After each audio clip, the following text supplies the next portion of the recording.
కృష్ణమ్మ పరవళ్ళు తొక్కుతోంది. ప్రాజెక్టులన్నీ కూడా నిండు కుండలా మారాయి. నాగార్జున సాగర్ జలాశయం జలసిరులతో కళకళలాడుతోంది. నాగార్జున సాగర్ 26 గేట్లు ఎత్తి దిగువకు నీటిని విడుదల చేస్తున్నారు. దీంతో జల సవడులను చూసేందుకు పర్యాటకులు తరలి వస్తున్నారు. నాగార్జున సాగర్ ప్రాజెక్టు వద్ద సందడి వాతావరణం నెలకొంది.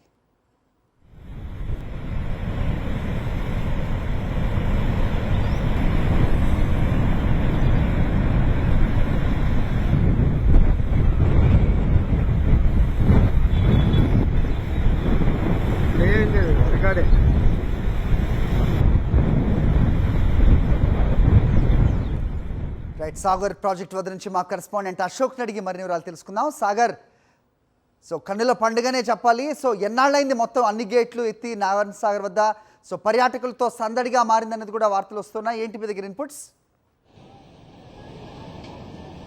అది ప్రతి సంవత్సరం వర్షాకాల సీజన్లో కృష్ణా పరివాహక ప్రాంతాల్లో కురుస్తున్నటువంటి వర్షాలకి వరద భారీ సంఖ్యలో వస్తున్నటువంటి నేపథ్యంలోనే గత సంవత్సరం దాదాపు 60 రోజుల పాటు ప్రాజెక్టు గేట్లు ఎత్తగా ఈ సంవత్సరం మాత్రం చూసుకోవచ్చు జూలై 29వ తారీఖు అంటే నిన్న ప్రాజెక్టుకు సంబంధించినటువంటి గేట్లను తొలుత 2 గేట్లను ఎత్తినటువంటి అధికారులు ఆ తర్వాత క్రమంగా 6, 8 అట్లా 11, 14 టోటల్గా మొత్తం 26 క్రస్ట్ గేట్లను కూడా సాయంత్రం వరకు ఎత్తి దిగువకైతే నీటిని విడుదల చేస్తున్నారు. ప్రస్తుతం 16 గేట్లని 5 ఫీట్ల మేర ఎత్తినటువంటి అధికారులు మరొక 10 గేట్లను మాత్రం 10 ఫీట్ల మేర ఎత్తి దిగువకు నీటిని విడుదల చేస్తున్నటువంటి పరిస్థితి కనిపిస్తుంది. ప్రస్తుతం అయితే ప్రాజెక్టుకు సంబంధించి శ్రీశైలం ఎగువ ఉన్నటువంటి శ్రీశైలం ప్రాజెక్టు నుంచి దాదాపు 3,06,000 క్యూసెక్ల ఇన్ఫ్లో వస్తున్నటువంటి నేపథ్యంలోనే వచ్చిన నీటిని వచ్చినట్టు కూడా ప్రాజెక్టు పూర్తి స్థాయి నీటి మట్టాన్ని చేరుకున్నటువంటి నేపథ్యంలోనే వచ్చిన నీటిని వచ్చినట్టు కూడా దిగువకు వదులుతున్నటువంటి నేపథ్యంలోనే మనం చూసుకోవచ్చు. కృష్ణమ్మ పర్వలు తొక్కుతున్నటువంటి నేపథ్యం అయితే ఇక్కడ కనిపిస్తుంది. విజువల్స్లో సాక్షి చూపిస్తుంది.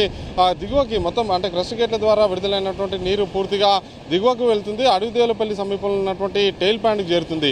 టెయిల్ ప్యాంట్ కూడా పూర్తి స్థాయి నీటి మట్టానికి 7 టీఎంసీల నరకి చేరుకున్నటువంటి నేపథ్యంలోనే టెయిల్ ప్యాంట్కి సంబంధించినటువంటి 14 గేట్లను కూడా క్రస్ట్ గేట్లను కూడా అధికారులు ఎత్తి దిగువ ఉన్నటువంటి పులిచింతల ప్రాజెక్టు అంటే చింతలపాలెం మండలం పులిచింతల ప్రాజెక్టు వద్ద నిర్మించినటువంటి పులిచింతల ప్రాజెక్టుకి కూడా చేరుకుంటుంది. ప్రస్తుతం అయితే పులిచింతల ప్రాజెక్టు కూడా పూర్తి స్థాయి నీటి మట్టానికి చేరుకుంది. మొత్తం 45 టీఎంసీల గరిష్ట నీటి సామర్థ్యానికి ప్రస్తుతం అయితే 40 టీఎంసీలకు చేరుకున్నటువంటి నేపథ్యంలోనే కాసేపటి క్రితమే అంటే నిన్న సాయంత్రం 3 క్రస్ట్ గేట్లను ఎత్తినటువంటి అధికారులు కాసేపటి క్రితమే దాన్ని 8కి చేశారు. 8 గేట్లని 3 ఫీట్ల మేర ఎత్తినటువంటి అధికారులు ప్రస్తుతానికైతే 2 లక్షల క్యూసెక్ల అవుట్ఫ్లో కూడా దిగువకైతే అయితే సముద్రంలోకి వదులుతున్నటువంటి పరిస్థితి కనిపిస్తుంది. ఈ నేపథ్యంలోనే అటు ప్రకాశం బ్యారేజ్ వద్ద కూడా అంతకంతకు నీటి ప్రవాహం పెరుగుతున్నట్టు కూడా సమాచారం అందుతున్నటువంటి పరిస్థితి కనిపిస్తుంది. ప్రస్తుతానికైతే నల్గొండ పరిధిలో ఉన్నటువంటి నాగార్జున సాగర్ కావచ్చు, అడవిదేవులపల్లి పరిధిలో ఉన్నటువంటి టెయిల్ ప్యాంట్ కావచ్చు, పులిచింతల ప్రాజెక్టు కూడా పూర్తి స్థాయిలో నిండిపోయినటువంటి పరిస్థితి కనిపిస్తుంది. మరోవైపు చూసుకున్నట్లయితే రైట్ కెనాల్తో పాటు లెఫ్ట్ కెనాల్ కూడా నీటి విడుదల చేసినటువంటి నేపథ్యంలోనే రైతులు కూడా ఆనందం వ్యక్తం చేస్తున్నారు. మరోవైపు నాగార్జున సాగర్ ప్రాజెక్టు ఇటు హైదరాబాద్కి దగ్గరగా ఉంటుంది. అదే సమయంలో గుంటూరు, పల్నాడు జిల్లాలోని మాచర్ల కావచ్చు, గురజాల నియోజకవర్గాలకి ఆనుకొని ఉన్నటువంటి పరిస్థితి ఉంటుంది.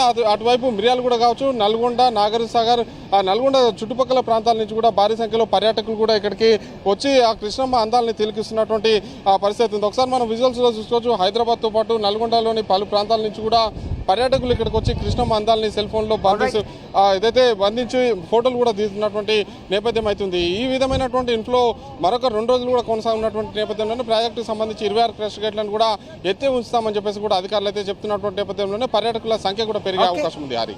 ఓకే అశోక్.